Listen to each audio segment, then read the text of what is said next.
আসসালামু আলাইকুম। আমি ফারহানা নাসরিন ফারহানা ফ্যামিলি ব্লগে জানাই স্বাগত।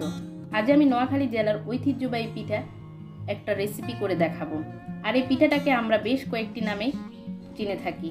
মেরা পিঠা, দোল্লা পিঠা, সাইন্না পিঠা আর দাঁতের পিঠা বলে। যদি আমার রেসিপিগুলো ভালো লাগে তাহলে লাইক, কমেন্ট, সাবস্ক্রাইব করতে ভুলবেন না।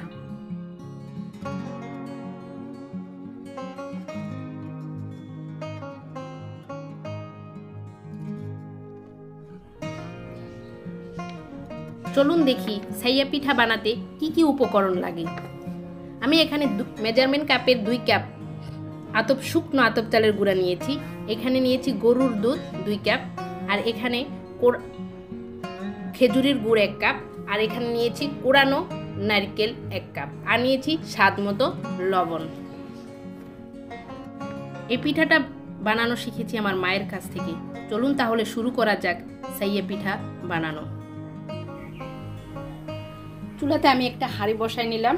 এর মধ্যে দিয়ে দিলাম গরুর দুধ, আর দিয়ে দিব স্বাদ মতো লবণ।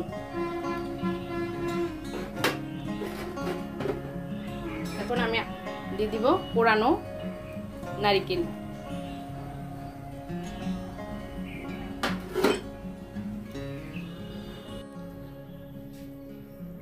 আর দিয়ে দিব গোলানো খেজুরের গুড়।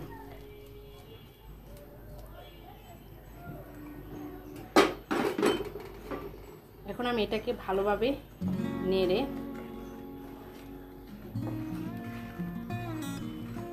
এর মধ্যে শুকনো আতপ চালের গুঁড়া দিয়ে দিব।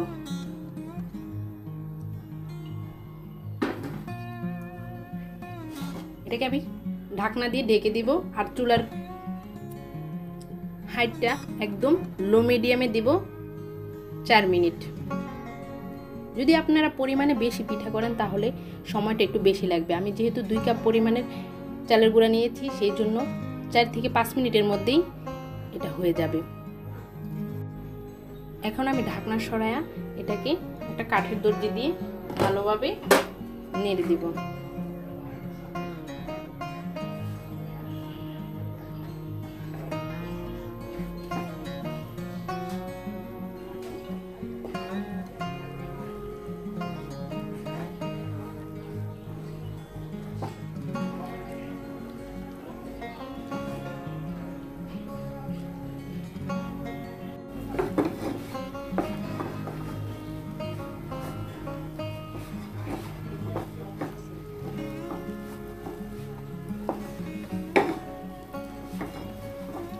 এটাকে আমি এখন ঢাকনা দিয়ে 10 মিনিটের জন্য দমে রেখে দিব।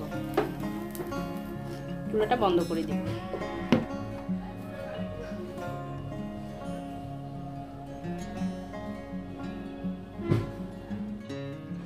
এখন আমি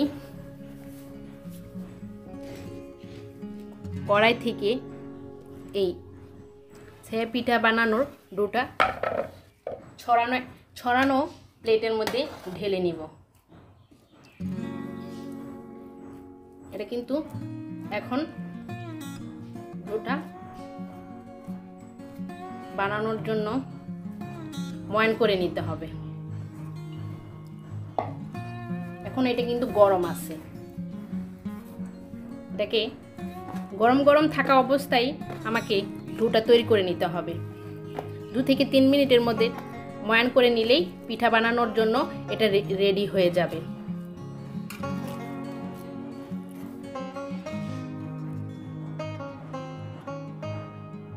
এটাকে হালকা গরম থাকা অবস্থায় ময়ান করে নিতে হবে।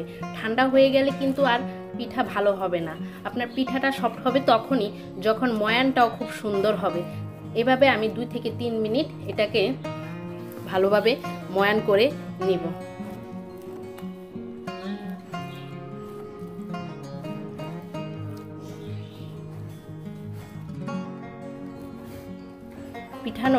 পিঠা বানানোর ডোটা অলরেডি প্রস্তুত হয়ে গেছে।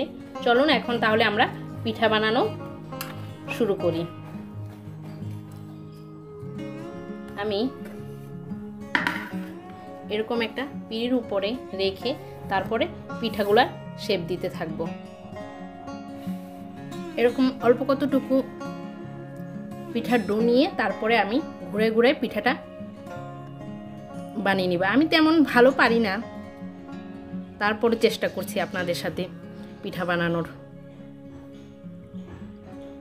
দেখুন আমি আরেকটা নিয়ে নিচ্ছি।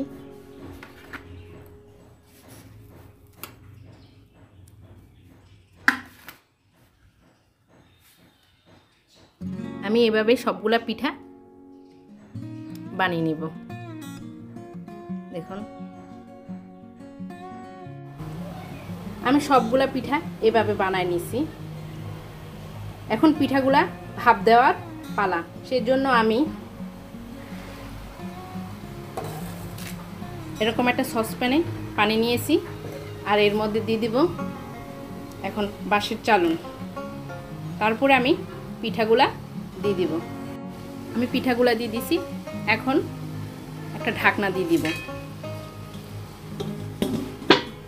আর ঠিক 20 থেকে 25 মিনিট আমি অপেক্ষা করব। ফিরে আসলাম 25 মিনিট পর। এখন আমি ঢাকনাটা সরায় নিব।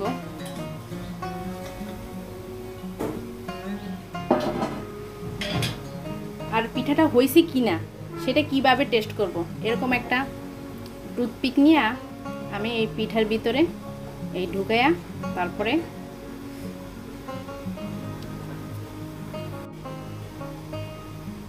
আমি এরকম একটা টুথপিক নিয়ে পিঠাটা চেক করব। দেখেন কোনো কিছু এটার মধ্যে মানে একদম কাঁচা কাঁচা কোনো কিছু এটার মধ্যে লাগে নাই, তার মানে পিঠাটা হয়ে গেছে। এখন আমি চুলাটা বন্ধ করে দিব আর অন্য পাত্রে নামাই নিব। পিঠাটা হওয়ার পরে আপনারা এটা একটা বক্সে বা কন্টেনারে রাখতে যাবেন না, তাহলে পিঠাটা ঠান্ডা হয়ে একদম ক্যাতক্যাতা অবস্থা হয়ে যাবে। সেই জন্য আমি এরকম একটা ছিদ্রযুক্ত চালনি নিয়ে নিয়েছি। এটার মধ্যে পিঠাগুলা ঢেলে দিব।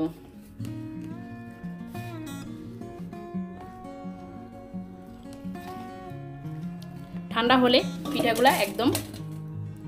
পিঠাগুলা একদম পারফেক্ট হয়ে যাবে। আর এটা ছিদ্র থাকা বিদায় পানিটা জমে ক্যাতক্যাতা হবে না। মাশাআল্লাহ পিঠাগুলো কত সুন্দর হয়েছে। আল্লাহ হাফেজ।